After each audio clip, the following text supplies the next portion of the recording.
안녕하십니까. 뉴스의 동정민입니다. 코로나19 긴급재난지원금이 오늘 오후 5시 드디어 국민들의 통장에 입금되기 시작했습니다. 오늘은 취약계층 280만 가구에 가구 수에 따라 40만 원부터 100만 원까지 현금이 입금됐고 일반 가구원들은 다음 주부터 신청할 수 있습니다. 첫 소식 이지훈 기자입니다. 기초생활급여에 의존해 홀로 살아온 하평헌 할머니. 코로나19 사태로 마스크와 손세정제 등의 지출이 늘면서 생활이 더 팍팍해졌습니다.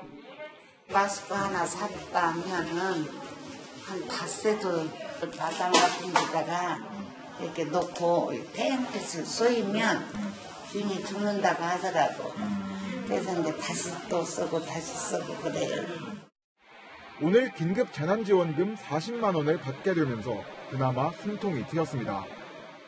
생계비 받으시는 통장 있잖아요. 오늘 5시 이후에 40만 원 현금으로 들어가니까 그거 이제 쓰시면 되고. 현금 지원 대상은 기초생활수급자와 기초연금, 장애인연금 수급자 280만 가구입니다. 계좌 오류 등으로 입금이 안 된 경우 확인을 거쳐 8일까지 지급됩니다. 지자체로부터 지원금을 받았더라도 중복 수령이 가능합니다. 고맙죠. 동네 어른들한테 같이 박수 쳐먹고 또 그 정서 때 필요한 데도 쓰고. 우선 지급 대상자가 아닌 경우 다음 주 월요일부터 온라인으로 신청이 가능하고 18일부터는 읍면동 주민센터에서도 신청할 수 있습니다. 긴급 재난지원금을 얼마나 받을 수 있는지 조회할 수 있는 사이트에는 하루 종일 이용자들이 몰렸습니다. 공적 마스크 구입처럼 오부제로 운영돼 출생연도 끝자리에 따라 조회와 신청이 가능합니다.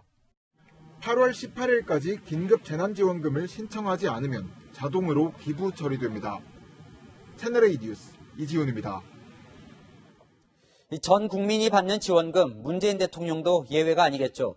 대통령과 참모들은 지원금을 기부하기로 했습니다. 대통령이 오늘 지원금 기부는 자발적 선택이라고 재차 강조했지만 기부 독려를 받고 있는 공무원들, 우리만 희생을 강요받는다는 내부 불만도 나옵니다. 이어서 김윤수 기자입니다. 문재인 대통령이 긴급재난지원금을 기부하기로 했습니다. 청와대 관계자는 국민들의 기부가 이어지는 상황에서 대통령의 기부도 있을 것이라고 말했습니다. 신청 단계에서 기부 의사를 밝히거나 아예 지원금을 신청하지 않는 방안 등을 검토 중입니다. 문 대통령은 기부가 강제는 아니라고 강조합니다. 강요할 수도 없고 강요해서도 안 될 일입니다. 기부에서 느끼는 보람과 자긍심이 보상입니다. 대통령의 기부 방침에 따라 청와대 참모는 물론 공무원의 기부도 불가피해 보입니다. 한 부처 관계자는 책임자 위치에 있는 중앙부처 3급 과장급까지는 동참하는 분위기라고 전했습니다. 하지만 전국 공무원 노조는 공무원들이 일방적 희생을 강요받고 있다고 반발했습니다. 안 그래도 공무원들은 연가보상비 전액 삭감이 있었는데 그 후에 재난지원금까지 기부를 은근히 강요까지는 아니라고 해도 동참을 요청하는 분위기가 있거든요. 긴급재난지원금 재원 마련을 위해 국가공무원 연가보상비 3,957억 원이 전액 삭감된 것을 비판하는 국민청원도 시작됐습니다. 질병관리본부 공무원, 경찰, 군인 등은 코로나19로 대휴를 쓸 수 없는데 획일적으로 연가보상비를 삭감하는 것은 공정성에 어긋난다는 겁니다.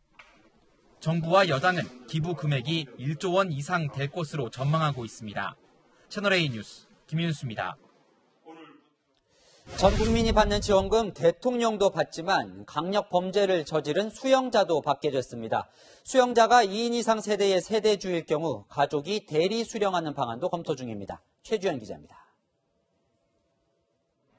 코로나19 재난지원금 지급 대상에는 교도소와 구치소에 수감된 범죄자도 포함됩니다. 부정적인 여론도 적지는 않습니다. 세금으로 이제 이루어지는 그 수용시설 안에서 뭘 해줘야 되나 싶은 생각이 있어요. 왜 그 사람들한테까지 줘야 되는지는 이해가 안 가요. 진짜 그 긴급한 상황이 있는 사람 되게 많거든요. 법무부 관계자는 수용자들도 국민인 만큼 보편복지 대상에 포함되는 게 맞다고 밝혔습니다. 재판을 받고 있는 미결수와 확정 판결을 받은 기결수를 구분하지 않고 세대주라면 모두 지급 대상입니다. 연쇄살인범 강호순과 성폭행범 조두순, 살인 혐의로 재판을 받고 있는 고유정 등도 세대주로 확인되면 지원금을 받을 수 있습니다. 행정안전부 등으로 꾸려진 긴급재난지원금 범정부 TF와 법무부 교정본부는 수용자가 2인 이상 가족의 세대주일 경우 가족이 대리 수령하도록 했습니다. 가족이 교정시설에 방문해 대신 지급받겠다는 위임장을 작성하고 이를 관할지자체에 제출하면 지원금을 받는 겁니다. 박근혜 전 대통령처럼 1인 가족인 수용자는 주소가 교정시설로 돼 있거나 가족의 대리 신청이 불가능해 지급 방법을 논의 중입니다. 정부는 수용자가 개인 세대주인 경우 영치금으로 수감기간 안에서 쓸 수 있도록 하는 방안도 검토하고 있습니다. 채널A 뉴스 최주현입니다.